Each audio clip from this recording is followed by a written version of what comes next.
En el nombre del Padre, y del Hijo, y del Espíritu Santo. Amén.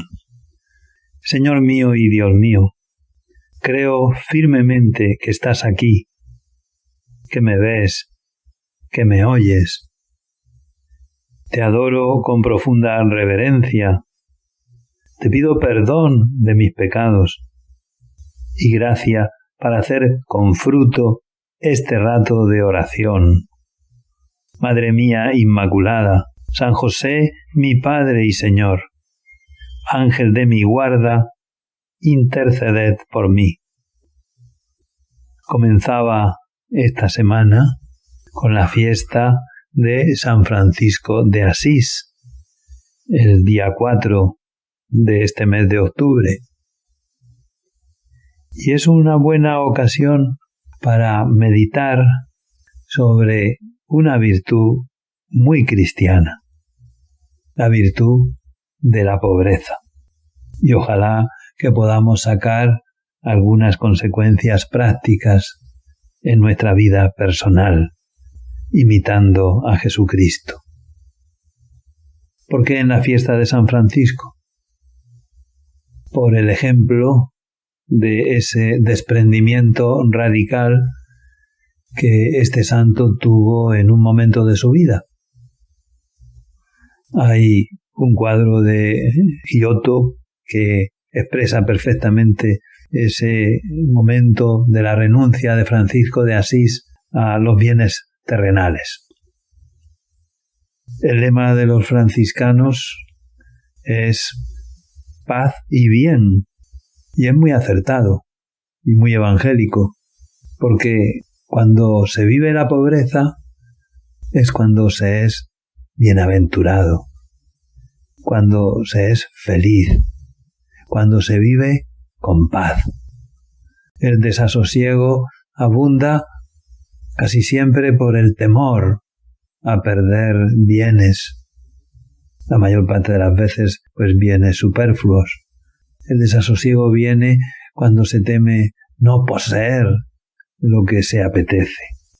Y son cosas que no vale la pena, que nos perturban y no sirven. Recuerdo cuando estudiaba en el colegio, allá en el Colegio de los Hermanos Maristas de Murcia, nos hacían aprender en las clases de literatura poesías que teníamos que recitar en clase.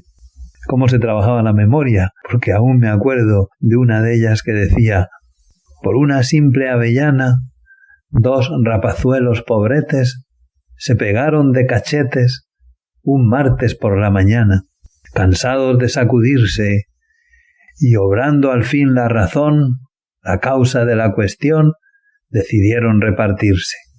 Uno de ellos la fruta partió, y ya una vez partida, vieron que estaba podrida y fue inútil la cuestión.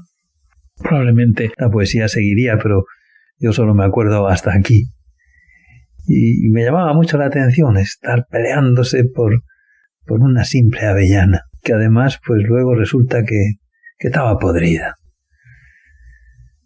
La primera bienaventuranza, y las bienaventuranzas son el retrato de Jesús, pues la primera bienaventuranza es sobre la pobreza. Bienaventurados los pobres de espíritu. Y no solo eso, sino también el primer mandamiento de la ley de Dios hace referencia a la pobreza. Amarás a Dios sobre todas las cosas. Dios primero, sobre todas las cosas. Qué obstáculo tan grande cuando las cosas materiales nos ocultan, nos tapan el rostro de Dios.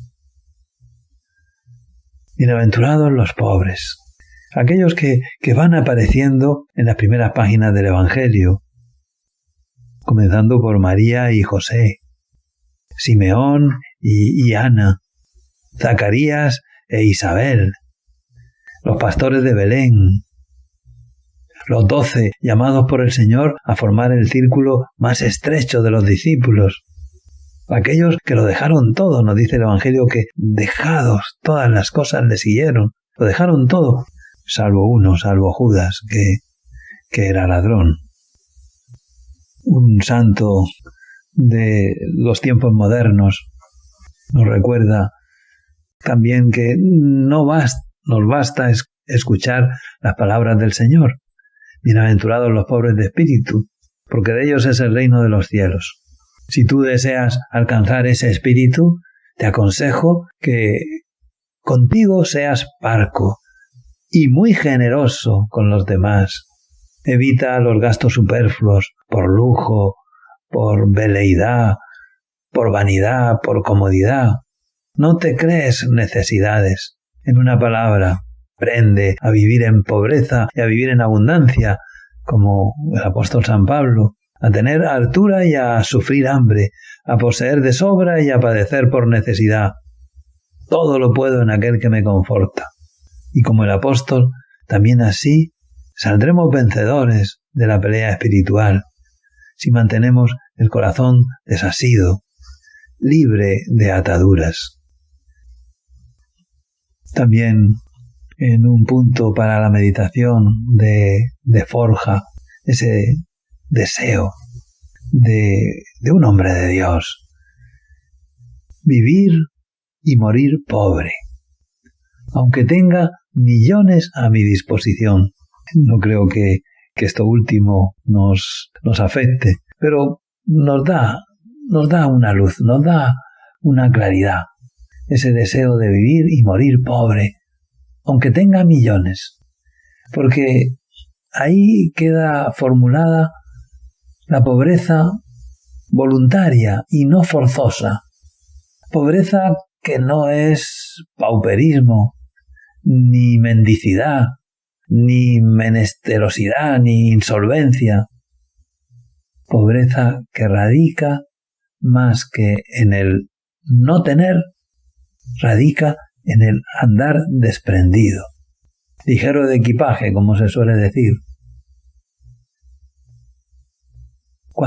Pobreza que se vive cuando las cosas no las consideramos como propias y por eso las cuidamos para que duren.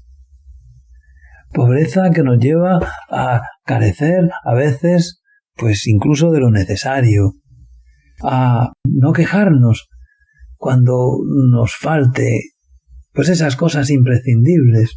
Pobreza que nos lleva a no buscar lo superfluo, a elegir para uno mismo lo peor. ¿Cuántas ocasiones hay en el que sin que se note podemos elegir lo peor para dejar a otros lo más bonito, lo más bello, lo mejor?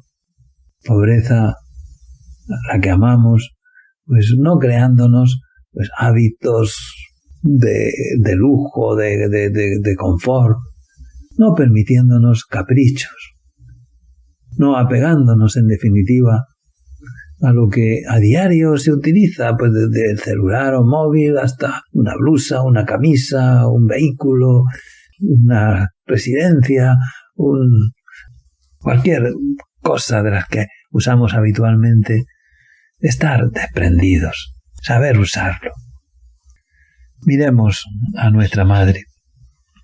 Ella también es la mejor maestra para que nos empapemos de este espíritu, de esta bienaventuranza, que hoy, en este momento de nuestra vida, como ocurrió en Caná de Galilea, ella pueda hacer sonar en los oídos del Señor esas mismas palabras. No tienen. Es entonces cuando el Señor lo transforma todo. Te doy gracias, Dios mío, por los buenos propósitos, afectos e inspiraciones que me has comunicado en esta meditación. Te pido ayuda para ponerlos por obra. Madre mía Inmaculada, San José, mi Padre y Señor, Ángel de mi guarda, interceded por mí.